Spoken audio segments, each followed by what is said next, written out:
Hello, race fans. Tom Harris joined by Bob Travers, our track handicapper here at Portland Meadows. Welcome to this edition of Post Time at Portland Meadows. Well, Bob, I think the weather is going to break just a little bit for us. What a horrible night we had last night. Storms, wind, rain, you name it. It was happening last night here in Portland, Oregon. But today, we've got a little sunshine for Dollar Day. Absolutely. I'm glad everything cleared up. Yes. Last night it was torrential. I was worried it might get canceled. Yeah, I really was. It was coming down that bad. But it dried out. It looks pretty good. I think getting lucky for our Dollar Day. Yeah, and we'll find out exactly what the track condition is coming up here shortly. Fast, wet fast, I would imagine, somewhere in that framework. But this track handles a lot of water. Absolutely. It was designed for it. We've always traditionally done the winter meets where it's much more wet than the summer meets. And the track was actually designed for it. The sand is was a concrete sand, I was told, and it actually runs a little fast when it's wet. Well, it tightens up, it draws up, so it's shown to be a very durable racetrack for sure. And we've got a double feature in store today. We've got the Portland Meadows Championship Bonus Challenge. This is a $20,000 estimated dash, so pretty nice race coming up in the third race of the day. Who do you like in this one, Bob? I have to go with Tickle Your Fancy. Hector Margoline's doing a great job with his stock this year. This horse just seems to have everything. You can go right to the front and take them all by the lead or back off. Just a great win percentage. I think everything fits for this guy. Absolutely. I'm putting him on top. After that, though, I'm going to try the 4. I've seen him run here good on a wet, fast track. I think today might be the day. I think he might be the sleeper, especially at 15-1. Well, it's not like we've never seen a price come home before, that's for sure. And this is the kind of race that you can make a case for several of these horses. I think the class of the race is Rare Ed. That's the 3-horse, the horse that's returning from Prairie Meadows, faced $100,000 plus stakes company over there. In fact, finished third in that race out at Prairie Meadows. Has been around Los Alamitos, Turf Paradise, and now arriving for the season debut here at Portland Meadows. I think that Rare Ed for trainer Radina Barrett is probably the class of the race. Luis Gonzalez certainly a top hand for the quarters. Tickle Your Fancy, no doubt. He knows this strip here at Portland Meadows. He's done well, razor sharp victory in the director's handicap, and so you cannot leave him out. I'm going to look at another import though on the outside. Perry's getting down. Los Alamitos arrival, raced in some Derby trials down there. Juan Romo Jr. is the trainer. Jonathan Roman is in to ride. He's coming down, and that's always an angle for handicappers when the rider comes down with the horse. He must see there's something there. So absolutely, I agree with you. That's a good outside horse. 6-1. I hope we get better. I hope we get better on that. Know. I hope we get better. I disagree on the Rare Ed though. I think Rare Ed gonna bounce a little bit. I don't know if he's gonna like Portland Meadows. He's never been here. I put him in third.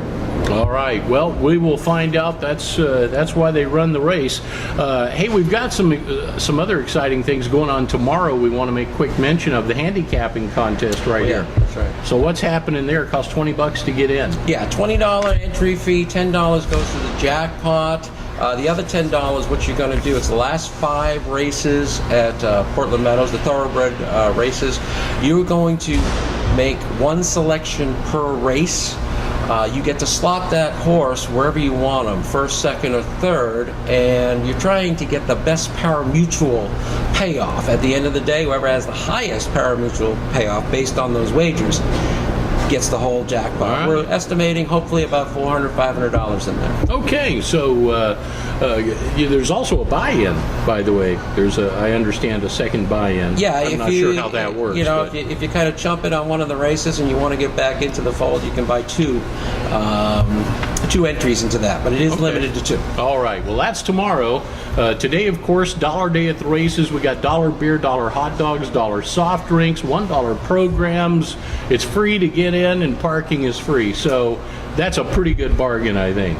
Absolutely. Yeah, and we're going to get a break from the weather too, it looks like. All right, the 7th race, Bob, it's the Flying Huey, $12,000 added, and this turned out to be a pretty tough race. You've got Grinder Sparks Aglow from the outside, Nathan Haar back on board. This horse just won the inaugural. I was impressed with the way he came from just off the pace, and that's kind of his style of attack. He likes to linger just off the pace.